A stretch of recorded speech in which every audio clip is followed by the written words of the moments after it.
Petit Poucet, première partie. Elle était une fois un bicheron et une bicheronne qui avaient 7 enfants, tous des garçons. Ils étaient fort pauvres et avaient bien du mal à les nourrir. Le dernier surtout leur donnait du souci, car elle était délicat et tout petit. Quand il vint au monde, il n'était guère plus gros que le pouce, ce qui fit qu'on l'appela le Petit Poucet.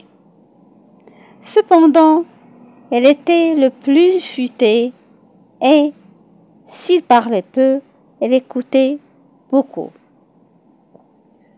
La famine devint si grande que ces pauvres gens n'eurent bientôt plus rien à donner à leurs petits. Un soir, que les enfants étaient couchés, le bicheron dit à sa femme, le cœur serré de douleur: « Je ne peux pas voir mes enfants mourir de faim devant mes yeux. Je suis décidé à les perdre demain dans les bois. » « Ah !» s'écria la bicheronne, « comment pourrais-tu abandonner tes propres enfants ?» La mère s'indigna, protesta, mais à la fin, elle accepta et alla se coucher en pleurant. Le Petit Poucet avait tout entendu, sans être vu. Il s'était levé et glissé sous le tabouret de son père. Il se recoucha et ne dormit pas de la nuit, réfléchissant à ce qu'il devait faire. Le Petit Poucet se leva de bon matin et alla au bord d'un ruisseau où il remplit ses poches de petits cailloux blancs. À son retour, il ne dit rien de ce qu'il savait à ses frères. Ils partirent tous et arrivèrent bientôt dans la forêt. Le bicheron se mit à couper du bois et ses enfants à ramasser les brindilles pour faire des fagots. Le père et la mère s'éloignèrent tout doucement et puis s'enfuirent tout à coup par un sentier. Lorsque les enfants se virent seuls, ils se mirent à crier et à pleurer de toute leur force. Seul le Petit Poucet n'était pas inquiet. Il savait bien par où il reviendrait à la maison. En marchant, il avait laissé tomber un à un, le long du chemin, tous les petits cailloux blancs qui remplissaient ses poches. Il rassura ses frères. « Ne craignez rien, nos parents nous ont laissés ici, mais je vous ramènerai chez nous. Suivez-moi. » Ils le suivirent et il les mena à leur maison par le même chemin qu'ils étaient venus dans la forêt. N'osant entrer, les enfants se mirent contre la porte pour écouter ce que disaient leurs parents. Au moment où le bicheron et la bicheronne arrivaient chez eux, ils reçurent 10 écus qu'on leur devait depuis longtemps. Le bicheron envoya aussitôt sa femme à la boucherie où il acheta 3 fois plus de viande qu'il n'en fallait pour le souper de 2 personnes. Lorsqu'ils furent rassasiés, la bicheronne dit: « Nos pauvres enfants se régaleraient de ce que ne reste là. Mon Dieu, où sont-ils? Les loups les ont peut-être déjà mangés.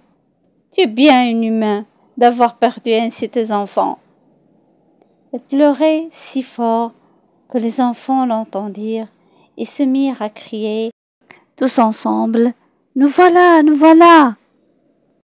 Elle courut leur ouvrir la porte et leur dit en les embrassant: « Que je suis contente de vous revoir, mes chers enfants. » Ils se mirent à table et mangèrent d'un appétit qui faisait plaisir à voir.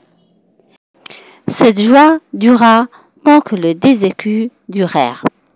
L'argent dépensé, les parents retombèrent dans leur premier chagrin. Ils résolurent alors de perdre à nouveau leurs enfants, mais de les mener bien plus loin que la première fois. Elles eurent beau parler secrètement. Le petit poussé les entendit quand même. Il se leva tôt pour ramasser des petits cailloux, mais il trouva la porte fermée à double tour. Il ne savait que faire lorsqu'il se rappela que leur mère avait donné à chacun un morceau de pain pour leur déjeuner. Il pourrait jeter des miettes au lieu de cailloux. Le père et la mère menèrent les enfants dans l'endroit de la forêt le plus épais et le plus obscur et s'enfuirent. Le petit poussé ne s'inquiétait pas beaucoup, persuadé de retrouver son chemin grâce au pain qu'il avait semé partout où ils étaient passés. Mais il fut bien surpris lorsqu'il ne put en retrouver une seule miette. Les oiseaux avaient tout mangé. Voilà les enfants bien affligés, car plus ils s'enfonçaient dans la forêt, plus ils s'égaraient. La nuit vint, un grand vent s'éleva qui leur faisait des peurs épouvantables. Il leur semblait entendre de partout des hurlements de loups prêts à les dévorer. Une grosse pluie les perça jusqu'aux os. Ils glissaient à chaque pas, tombaient dans la boue, d'où ils se relevaient tout crottés. Le petit poussé grimpa en haut d'un arbre, ayant tourné la tête de tous côtés. Elle aperçut une petite lueur, comme celle d'une chandelle, loin, par-delà la forêt. Il redescendit, et lorsqu'il fut à terre, il ne vit plus rien. Cela le désola.